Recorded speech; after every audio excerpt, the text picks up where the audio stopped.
Hello to all, myself Rinku Kumar Sunny. और आज हम एक महत्वपूर्ण टॉपिक के बारे में डिस्कशन करेंगे। वो है प्लांट हार्मोन, जिन्हें आप वृद्धि नियामक पदार्थ या वृद्धि हार्मोन भी कहते हैं। एक शब्द आ रहा है यहाँ पर वृद्धि। सबसे पहले हम इसके बारे में डिस्कस करेंगे। वृद्धि क्या होती है? आप लोगों ने देखा होगा पेड़ पौधे जो होते हैं वो छोटे छोटे होते हैं, शुरू में छोटे होते हैं, लेकिन धीरे धीरे उनका आकार बढ़ जाता है और फिर धीरे धीरे उनका आयतन बढ़ जाता है। और ये आकार और आयतन क्या होता है इनका, ये हमेशा स्थायी होता है, ये बदलता नहीं है। जैसे वो मोटे होते गए तो होते जाएंगे, लंबाई ये बढ़ती है तो बढ़ती ही चली जाएगी। तो ये लंबाई बढ़ना, ये इनका आयतन बढ़ना, जिस पदार्थ के कारण ऐसा हो रहा है वो पदार्थ ही क्या है? हार्मोन। और हार्मोन जो है एक रासायनिक पदार्थ है जो क्या करता है कि पौधों में अल्प मात्रा में या सूक्ष्म मात्रा में उपस्थित होता है और वृद्धि को प्रभावी तरीके से नियंत्रित करते हैं, और उन्हें ही वृद्धि हार्मोन या वृद्धि नियामक पदार्थ कहते हैं। देखिए, पौधों में वृद्धि हार्मोन का सबसे पहले जो सुझाव या आइडिया दिया था वह है जूलियस वॉन सैक्स ने। इसी के साथ ही हार्मोन शब्द का सर्वप्रथम प्रयोग करने वाले वैज्ञानिक थे स्टर्लिंग, 1902 में उन्होंने किया था। इसके बाद थीवेन ने पौधों में पाए जाने वाले हार्मोन को फाइटो हार्मोन नाम दिया। देखिए, सबसे पहले सुझाव दिया जूलियस वॉन सैक्स ने, सर्वप्रथम हार्मोन शब्द का उपयोग किया स्टर्लिंग 1902 में, और पौधों में पाए जाने वाले हार्मोन को थीमेन ने फाइटो हार्मोन नाम दिया। देखिए, hormone, types of hormone. Hormone यहाँ पर दो प्रकार के होते हैं, एक होते हैं वृद्धि प्रवर्धक और एक होते हैं वृद्धि अवरोधक। देखिए, वृद्धि प्रवर्धक यानी कि जो वृद्धि को प्रेरित करते हैं यानी कि बढ़ाते हैं, वो वृद्धि करने वाले हार्मोन है। और एक होते हैं वृद्धि अवरोधक जो पौधों की वृद्धि को कम करते हैं। यहाँ पर वृद्धि प्रवर्धक हार्मोन 4 हैं। आपने ऑक्सिन का नाम सुना होगा, ऑक्सिन, जिब्रेलिन, साइटोकाइनिन, इथाइलिन, ये चारों ही हार्मोन वृद्धि प्रवर्धक हार्मोन है जो वृद्धि को बढ़ाते हैं। इसके साथ वृद्धि अवरोधक हार्मोन यानी कि जो वृद्धि को कम करते हैं, उनमें से एक हार्मोन है एब्सिसिक एसिड यानी कि एबी। आज हम यहाँ पर आगे इन पांचों हार्मोन के बारे में, auxin, gibberellin, cytokinin, ethylene and abscisic acid के बारे में डिटेल से थोड़ी थोड़ी यहां पर हम उसके बारे में चर्चा करेंगे। सबसे पहले हम बात करते हैं यहाँ पर। देखिए, प्लांट हार्मोन 5 है, auxin, gibberellin, cytokinin, ethylene and abscisic acid. उसमें सबसे पहले हम बात करते हैं ऑक्सिन की।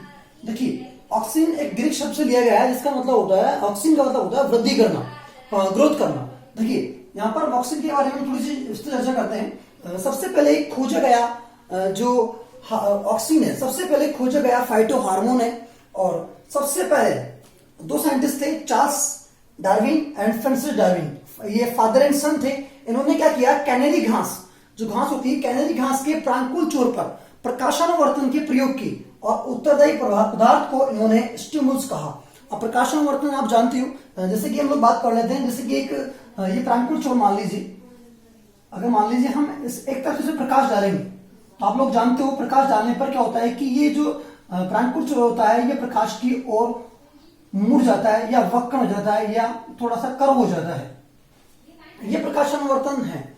देखिए, अब इसी के बाद प्रकाशानुवर्तन प्रयोग किया तो उन्होंने क्या कहा कि चार्ल्स डार्विन और फ्रांसिस डार्विन ने बताया कि प्रकाशानुवर्तन का प्रयोग करने बताया कि कुछ पदार्थ तो है जो इसके अंदर बन रहा है और जिसके कारण ही क्या हो रहा है, यहाँ पर वक्र हो रहा है, कर्व हो रहा है। इसके बाद इन्होंने एक पुस्तक भी लिखी, एक पुस्तक का नाम था the power of movement in plants. इसके बाद दो साइंटिस्ट आते हैं, बायसन एंड जेनसन। इन्होंने भी क्या किया कि जई जो होती है, एविना सटाइवा इसका वैज्ञानिक नाम है, उन्होंने प्रांकुल छोर पर प्रकाशानुवर्तन के प्रयोग किए और उत्तरदायी पदार्थ को क्या नाम दिया, सबस्टेंस इन्होंने कहा। इसके बाद एक साइंटिस्ट और आते हैं, पाल।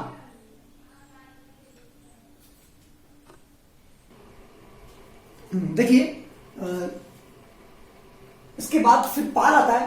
पाल ने भी वही किया। पाल ने भी क्या किया कि पाल ने जई के प्रांकुल छोर पर प्रकाशानुवर्तन के प्रयोग किए और इन्होंने बताया कि वृद्धि पदार्थ पौधों में क्या होता है, असमान वितरित होता है। उन्होंने बताया कि वृद्धि जो होती है प्रकाश वाले भाग में तो क्या होता है, कम, और जबकि छाया वाले भाग में क्या होती है, ज्यादा होती है। तो 3 साइंटिस्ट हमने यहाँ पढ़े। चौथा साइंटिस्ट आता है यहाँ पर एफ.डब्ल्यू. वेंट। ये इंपोर्टेंट है एग्जाम की दृष्टि से। एफ.डब्ल्यू. जो वेंट आता है, इन्होंने भी क्या किया, जई के प्रांकुल छोर जो थे उन प्राणकुट चोल को काट लिया और काटकर एगार जो होता है एगार खंड के टुकड़ों पर रखा और किसकी खोज की? ऑक्सीन की खोज की। जैसे कि मान लीजिए ये प्राणकुट चोल है, इस प्राणकुट चोल का इन्होंने की शीर्ष का खंड काट लिया और काट कर किस पर रख दिया? एगार के ऊपर। अब क्या होता है कि जो मटेरियल था, जो पदार्थ इसके अंदर था, जिसे हम लोग हार्मोन कहते हैं, वो क्या है? वाटर सोल्यूबल था, यानी कि पानी में घुला हुआ था। इसलिए वो धीरे धीरे वो पदार्थ कहां आ गया? इस एगार खंड की ओर। और बाद में उन्होंने इसे क्या नाम दिया?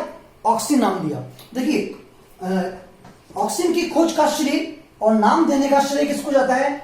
FW वैंड को जाता है। ध्यान रखिएगा।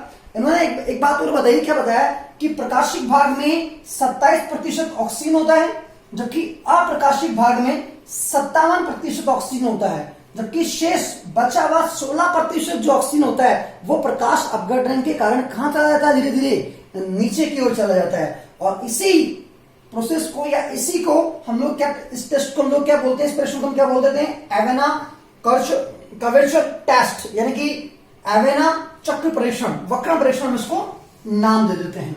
अब नेक्स्ट इसके बारे में आगे से डिटेल से बात करेंगे। देखिए वैंड के बाद, वैंड ने जैसे ही इसकी खोज करी ऑक्सीजन की, तो उसके बाद दो साइंटिस्ट आते हैं, कॉगल और हैगन स्मिथ। इन्होंने क्या किया? जो पेलेग्रा रोगी है, उस पेलेग्रा रोगी के यूरिन में ऑक्सीजन को आइसोलेट किया और उसे नाम दिया यहां पर ऑक्सीन ए। इसका फॉर्मूला होता है C18H32O5 और इसे एक और नाम से पुकारते हैं ऑक्सीनोट्रायोलिक एसिड।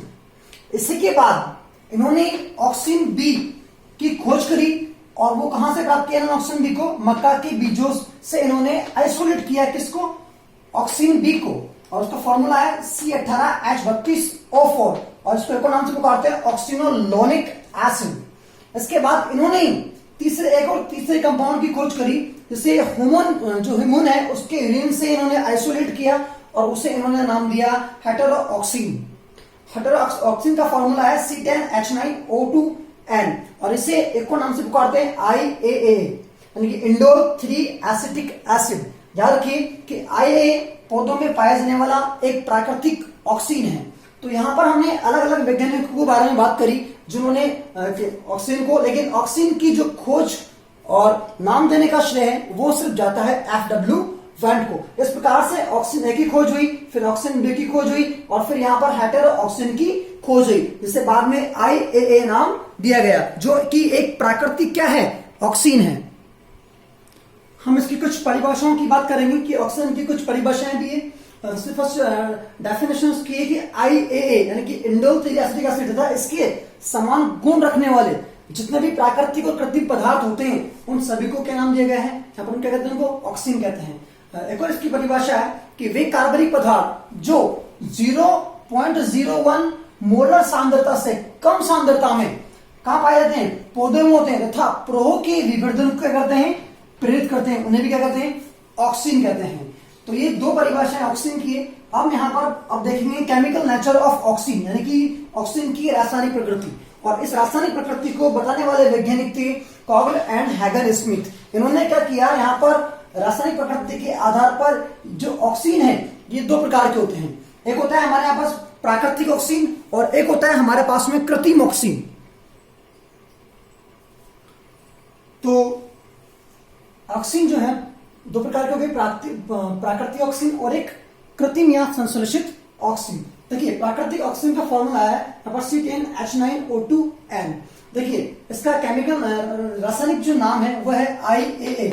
देखिए IAA तथा इससे व्युत्पन्न सभी पदार्थों को हम लोग क्या कहते हैं? प्राकृतिक ऑक्सीजन कहते हैं। और IAA हमारे सामने क्या है? प्राकृतिक ऑक्सीजन है। देखिए प्राकृतिक ऑक्सीजन के संश्लेषण के लिए जिस पदार्थ की या जिस एसिड की आवश्यकता होती है वह है ट्रिप्टोफैन एमिनो एसिड। इंपोर्टेंट ध्यान रखिएगा। और एक आयन भी यहां पर चाहिए, वह है जिंक आयन। जिंक आयन आवश्यक है किसके? ऑक्सीजन के संश्लेषण के लिए।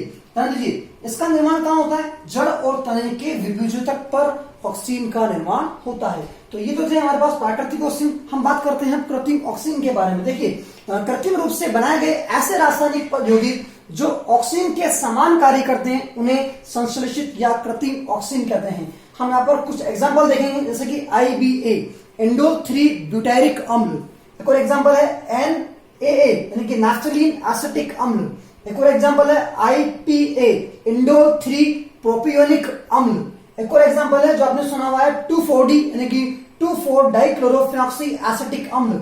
एक और एग्जांपल है 2,4,5-T यानी कि 2,4,5 ट्राइक्लोरोफेनॉक्सी एसिटिक अम्ल। ध्यान दीजिए, इन दोनों को 2,4-D और 2,4,5-T इन दोनों को मिलाकर एक खरपतवार भी बनाया जाता है। तो ये हमारे ऑक्सिन के बारे में थे। ऑक्सिन की किसी ने खोज करी, किन्होंने नाम दिया, और ये ऑक्सिन के प्रकार। हम नेक्स्ट वीडियो के अंदर हम लोग चर्चा करेंगे ऑक्सिन के कार्यों पर, जो बहुत इंपॉर्टेंट है और वहां से क्वेश्चन आने की संभावना रहती है। Thank you so much.